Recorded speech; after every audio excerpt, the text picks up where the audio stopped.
Next one, WB Cards. I often hear Chris Sims talk about how the Jets defense under Saleh didn't create enough chaos and was too safe. It was definitely noticeable while watching it, frustrating at times.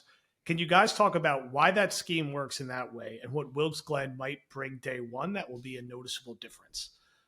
I mean, I do think that we regularly talked about Saleh's stubbornness at times, right? Like it was his scheme, his guys, and there were times it worked and there were times it didn't work, but there it did feel like they were passive more often than you would expect them to be with their talent level.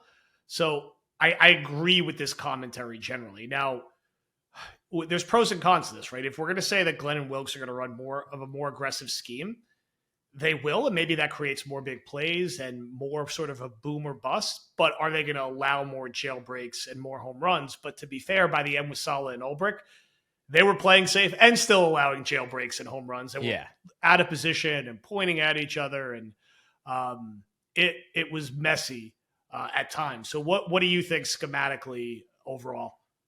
What did the Jets do the good Greg Williams year? They died on the sword. Yep. Greg came in and he's like, well, we're really not that good.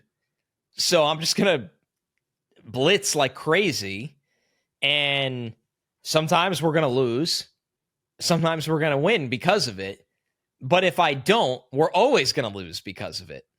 That was kind of the Greg philosophy. And in a simplified dummy explanation, I think what the question is getting to is that Saleh's goal, and it was one that did make sense at the time, his goal was that the front four can get home without allocating blitzers, which dedicated more guys in mixing up coverages.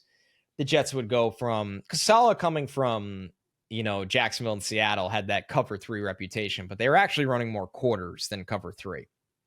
And then when they were really humming on third down, him and Ulbrich liked to look to man coverage looks. And occasionally they would blitz Quincy, which was effective because of Quincy's speed. But overall, the problem with the Jets last year, it felt like they were living off their 2023 reputation, almost in an arrogant sense, that they're like, well, we did this last year and it worked and it's going to get right again. And it just never did. Yep. And sometimes you need to recognize when something it's like in baseball, is a hitter slumping or is he now a different player? A guy struggling for 6 weeks can be a slump. A guy struggling at the start of a season, but that guy also stunk the second half of last year, that player might just be approaching washed territories. In football, you have a condensed calendar that you can't afford that large of a sample size. If the Jets kind of stink on defense for 5 weeks, well, we have a problem. We're not slumping. We didn't have a bad game. We're different. So, and there was a lot of different personnel that they should have recognized that. So I think what it means is the Jets have speed on defense. Sherwood and Quincy, they could fly around, they could blitz. They're going to have to try to confuse quarterbacks and pressure them. And honestly, people will be like, well, why wouldn't you always do that? Because it puts pressure on somebody else. And the reality is the Jets need Sauce Gardner to be a game planning difference maker. Sauce is going to need to go out there a couple weeks and shut down number one wide receivers that allows the Jets to allocate defenders somewhere else. And if he can't do that, then the Jets need to have a conversation about paying Sauce Gardner $30 million a year. Yep. And if he can do that, then Sauce Gardner gets whatever top cornerback contract he wants and you move on, because that is a difference-making skill set in this league that not a lot of guys have. Honestly, we went through this exercise in Stock Exchange a week ago when we were picking flag football teams, and I took Surtain pretty early. And I said, the reason I'm taking Surtain this early is I don't think there's another corner in his league right now. I think you have Sauce Gardner, Stingley, Christian Gonzalez, like this bucket of guys that are really, really good. I think Surtain is in a league of his own. And and that's not an insult to Sauce. He really hasn't been asked to be that guy. And he still made 2 All-Pros. So the Jets at some point are going to have to ask Sauce Gardner to be that guy. I agree that needs to be the chess piece and X factor that helps allow this scheme to get to the next level, because if he's going to play that way, it just opens up so much more to what they can do overall. And They treated him like a everyday starter. yes. That's how the Jets treated him. I think that was just part of the frustration last year too, because you're not getting the turnovers, and I just think he played frustrated. And I think even though he had a good relationship with Saleh, I feel like in terms of him being pushed, that ran its course. And I think Aaron Glenn's going to push the hell out of him and determine, is he getting this $30 million? Is he worth that level? And can he do that in our defense? It's going to be one of the more interesting things to watch overall. It's funny how this show came full circle. While we brought up Tibbs and Glenn, right? Saleh was clearly not Tibbs. He wasn't the guy to get you out of the basement, but hit a wall. But where Saleh might be that guy in a very specific manner is he might be that guy for a couple of defensive players, right? Where Saleh actually deserves a lot of credit for their development and getting them from completely green NFL players to really good NFL defenders, where he might have got there with Sauce, but he wasn't the guy to take Sauce to superstardom. Yep. He's the guy that got Will McDonald into a double-digit sack guy, but is he going to get Will McDonald into a complete difference maker? Sure would. Like Quincy. Saleh deserves all the credit for developing those guys, but the Jets just hit a certain wall with them where now, you need a guy that's a little bit more in your face, not your friend, and that's Aaron Glenn. All right, other end of the football, opposite spectrum here. Why from David? Why all the love for Stone Smart? Harbaugh loves tight ends. Can't imagine they let a good young one walk. It's a fair question. He's not a tight end. Because we don't know if he's a tight end, really. He's a big receiver. He's a big slot receiver who's got some intriguing athleticism, had a couple nice moments late last season.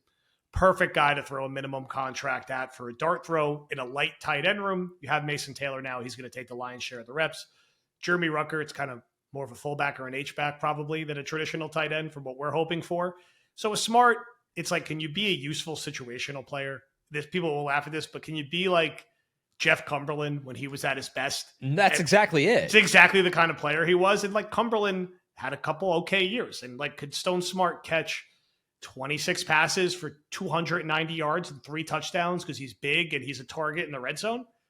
I think that makes sense. I think the Chargers have plenty of other things going on in their roster. I'm not shocked he ultimately was able to hit the market. I would just, you temper your expectations. Like, he's a bottom of the roster-ish guy that you hope can be a rotational player that makes an impact in the red zone. That's what I'm hoping for Stone Smart.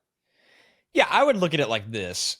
Mason Taylor is the rare second-round rookie that is written in ink as the starting tight end. Then you kind of have two different things going on.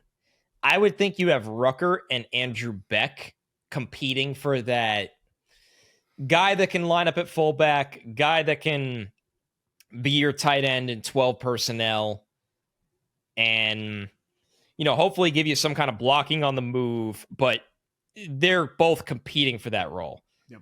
And then you kind of have Stone Smart and Zach Kuntz, and I expect nothing out of Zach Kuntz. I can't believe Zach Kuntz is still around. Yeah.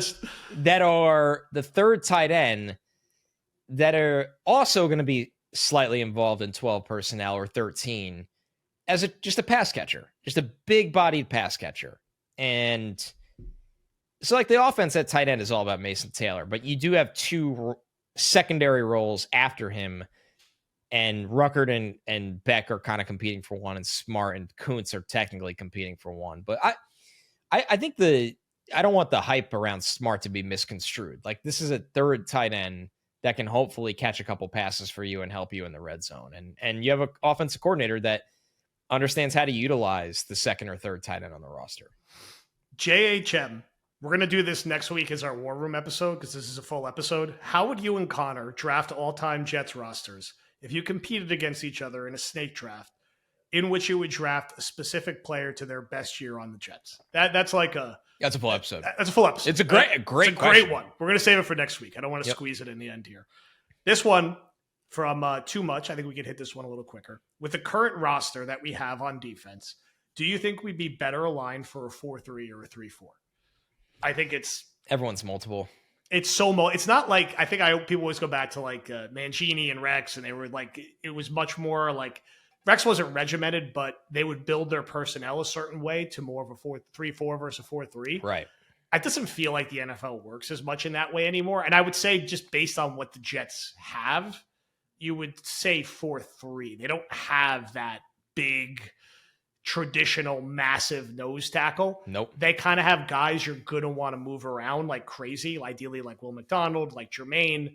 Even Quinnen's going to move around. And then on the back end, I think my hope for Glenn and Wilkes is that they're going to be really fluid with how they use their corners and safeties and moving those guys around.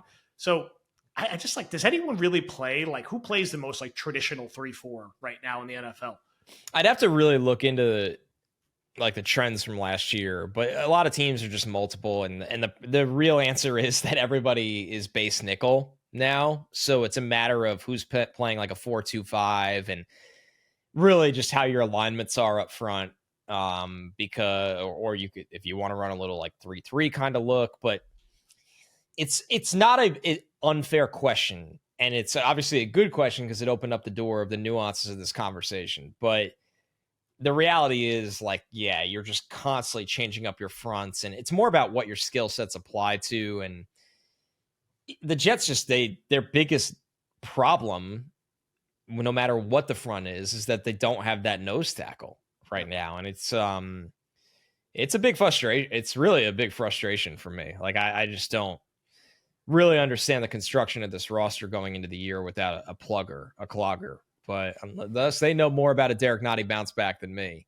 Cloggers needed. Actually, don't get this it. Perfect way to shoehorn the end to the episode from A-Rod 13. Can you paint the best possible scenario for our run defense next year with the current roster construction? What players would have to really step up? Is there a way in which we approach this thing? Again, I encourage everyone to watch Dan's film room. I do think if you step away from the defensive line, can you tackle better and can you be coached better? And can your safeties in particular fill rush lanes at a better clip than the Jets were doing last year? Can your corners tackle better? You still have to be better up front. You still need a Leonard Taylor leap. You still need Derek Nandi at his absolute best. You still need a pleasant surprise. Like, I'm giving random examples. Eric Watts is a lot better than we thought in year 2. Right. Peyton Page was a nice find as an undrafted free agent. Quinnen is playing at his absolute peak of his powers. And you're better coached, and your safeties tackle better, and Sauce tackles better, and Stevens is a bigger corner who tackles better. And, you keep it all in front, and I think that's kind of it. Like, you're counting on coaching, and you're counting on your great being great in Quinnen Williams, and I hope Leonard Taylor in particular can be a difference maker next to him. I don't know if he's the perfect remedy for run defense, but if he can be a good, useful player, maybe this is like the 17th best run defense in the league and not the 29th best run defense in the league, which is what I think we're all hoping to avoid. Right. I think the 3-step plan, which is like the simplest way to answer it, but is not fair, is that when number one, I think happens. Number one, they're just more disciplined. The Jets were a rogue unit last year where Kinlaw's running around and overshooting plays and doing all kinds of dumb shit to try to run up his numbers and leaving the guy next to him hung out to dry. Same with Reddick, who just stunk. So like those two are literally addition by subtraction right out of the gate. I'd rather have anyone else in the field than those two against the run. Yep. So that's good.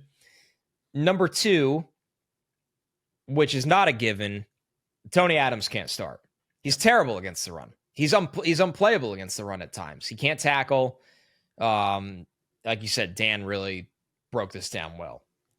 So is Malachi Moore ready? I hope so. Yeah. So that's more of a 50-50. Number one is a given. Yep. Like Aaron Glenn is not going to let you trot your ass back to the sideline after you just pulled that kind of shit and then put you back in. He's not going to do it. So number one's a given. Number two's a 50-50. Number three is what you said, which is the least likely to happen. You need a really, really nice surprise. Because Leonard Taylor, we like him, but he's a pass rush first defensive tackle. So like I would be surprised if he's the run defense surprise. That'd be nice. Nottie, if Nottie finds himself from 3 years ago, okay. Watts actually is a big-bodied edge setter. Like there's something there that can help, but I'm more concerned of whoever is next to Quinnen. Yeah. So yeah, that's kind of the order of like that's the 3 steps, and they go in order of kind of descending order of most likely to happen. Death, taxes, and us worrying about the Jets' run defense. You'll hear it every episode up until week 1. It's such a tug of war game. Remember when Bowles was here and we were like, "Man, nobody runs on the Jets, but they can't get after do anything else. They can't do anything else." It's insane. I don't know which I'd prefer. I still honestly. have PTSD from that Monday night game last year, week 1. It's just horrifying, burned Yeah, into my brain. there's nothing worse than not being able to stop the run because it's kind of the base level. It's the base level of competing in an NFL game, in my opinion. All right, War Room. Tickets on sale this Saturday. BadlandsTOJ.com. Live show August 23rd, 4 p.m., New York City. You'll see where and when and more details when the tickets hit. Looking forward to seeing everyone. It was a great time last time. We'll talk plenty more about it this summer. Hopefully, as you're listening to this, it's 2-2 going back to the Garden since we spent the first 8 minutes talking Knicks. And we will talk to you soon.